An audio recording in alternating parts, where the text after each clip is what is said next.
Sa isang tahimik na banyo sa Japan, may isang nilalang na hindi mo makikita agad pero maririnig mo. Isang boses ng lalaki na magtatanong sa iyo ng simpleng tanong. Pula o asul? Kamusta kaibigan? Pinatay mo na ba ang ilaw? At naka-headphones ka na ba? At siguraduhin mo nakalak ang pintuan. Pero sa episode natin ngayong gabi, kahit nakalak ang iyong pintuan, lalong-lalo na sa banyo, pampipisita ka pa rin ni Aka Manto. Ako si Deo, ang inyong host. Tara, makinig ka muna.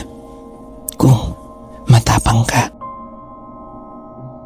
Sinasabi ng mga kwento, si Aka Manto ay isang lalaking multo, nakasuot ng pulang kapa at maskara. Hindi malinaw kung sino siya noon.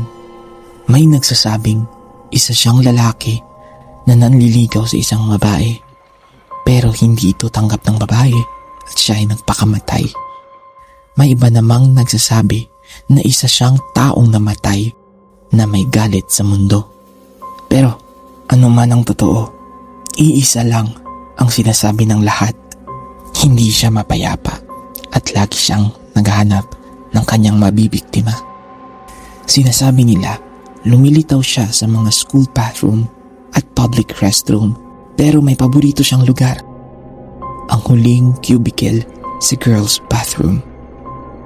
Kapag pumasok ka sa cubicle at umupo, doon siya lalapit sa iyo. Hindi mo siya makikita, pero maririnig mo ang malamig niyang boses.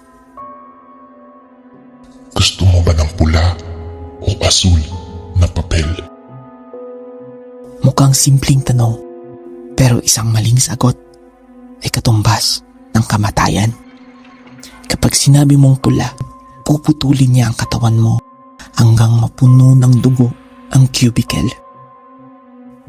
Kapag sinabi mong asul, sasakalin ka niya at hihintaying mawala ang iyong hininga hanggang maging asul ang katawan mo.